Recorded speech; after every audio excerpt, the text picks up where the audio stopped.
everybody, and welcome to Movie Fridays, where, of course, on Fridays, movies are released in theaters, with the exception being the holidays. That could work as a slogan. I don't know.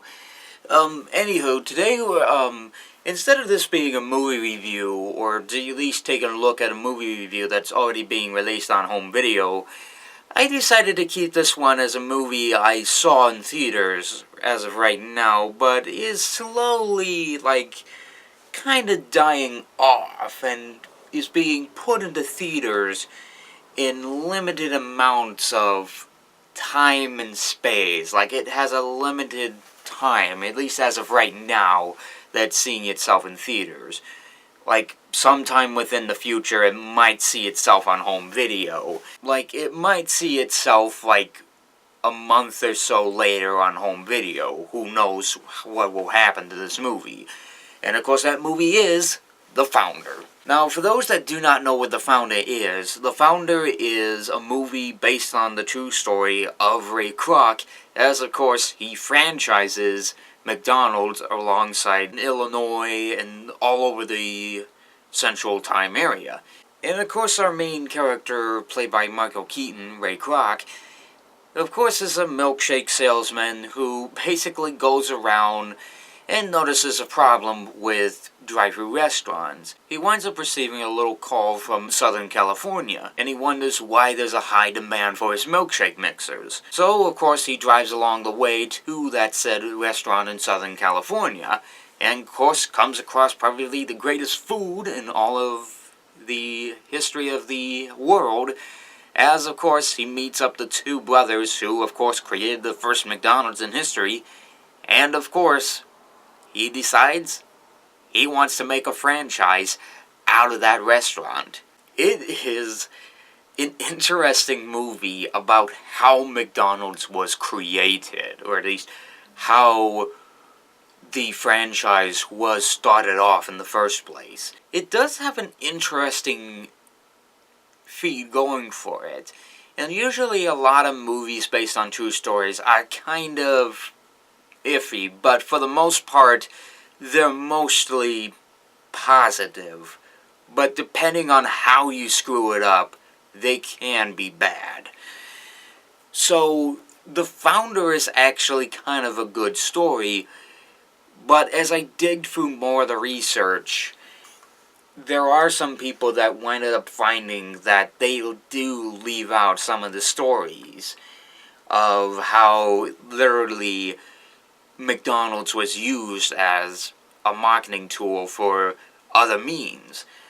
It's definitely a problem, but it was a true event that happened, and Entrepreneur definitely does point it out. They definitely do miss out on some points that McDonald's did try to work out when they started out and slowly grew. But this was more or less the start of the McDonald's that was known in the 50s, was the mid-50s to early 60s. It focuses on how he discovered the restaurant in 1955, or 1956, I forget when the movie began. And then as soon as the movie ends, I think it goes up to somewhere around the 60s, I forget when it is. But it was right around the point where, spoilers, when the brothers basically admit defeat in the hands of Ray Kroc. But everything I knew up to this point about McDonald's, because I grew up in a different generation compared to how everybody else grew it. I mean, my generation is basically different from yours. I grew up with the generation where McDonald's had the Mighty Kids meal and this Wacky Adventures of Ronald McDonald on VHS, and they used to have Ronald McDonald in the ads and advertising kids in the promos with Ronald in them. That was the ads I grew up with. This generation, at least as of now, focuses on the generation of being healthy. They don't have Ronald McDonald in the ads anymore. The toys are more safe compared to what they are now. They just aren't what they used to be back in my generation. Yeah, I sound like an old fart when I say that, don't I? But you'd act the same way when you grew up with McDonald's and see what it is now. But pretty much everyone's experience with McDonald's is completely different. The brothers' views, the two McDonald's brothers that created the restaurant in that created the McDonald's in Southern California, they winded up building it out of the love of their creation. They learned from their mistakes, and they didn't want anybody else to try to steal that idea from them, or at least had the thought of expanding the restaurant for fear that something may go wrong with it, or they might turn it into a Mexican restaurant and start selling burritos. That's the one thing that both the brothers feared the most. And Ray Kroc, he kept to his word. He kept his promise to the McDonald's brothers. They made sure that they sold what McDonald's sold. They sold burgers, they sold fries, they sold sodas and shakes. They sold what McDonald's sold. And I find that very interesting to know how McDonald's started, how Ray Kroc defeated the brothers in his contract, and to find out the true calling of Ray Kroc. It's interesting if you want to know the history of McDonald's. I mean, I didn't even know how McDonald's even got started in the first place, up until the point that the movie was even released. So it's good to know how McDonald's was built and how it was established as the biggest restaurant in all history. But will that mean I will see the movie again? I wouldn't say it's as big as like the other true stories that I've seen.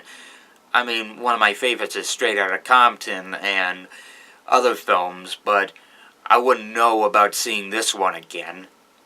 Maybe if this was on Showtime by the time I'm watching Ray Donovan, maybe I might give it another watch, just because I love Michael Keaton as Ray Kroc. I mean, by the time I saw the trailer, I was a bit iffy on his accents. But pretty much, when I'm watching Showtime during Ray Donovan, I might give this a watch if it's up on Showtime, because they have the rights to the Weinstein Company movies, so if it's up on there, I might give it a watch. I mean, it might be one that could be worth watching, but not worth buying on Blu-ray, but could be worthy of at least watching through Showtime on a premium channel, and keeping on the DVR for a while, and then probably deciding again whether or not to get it on Blu-ray or not. But it all depends on the decision on whether or not you want to see what the history was of McDonald's, whether or not you actually want to know the full truth of it. But, anywho, The Founder. Have you seen it? What did you think about it? Or what's your favorite movie based on a true story at this time? Whatever your thoughts are, comment below and let me know. And as always, if you like what you've seen here and you want to see more, click on the channel name if you want to see more. And as always, I'm the Ferb Guy, and I'll see you guys for the next movie.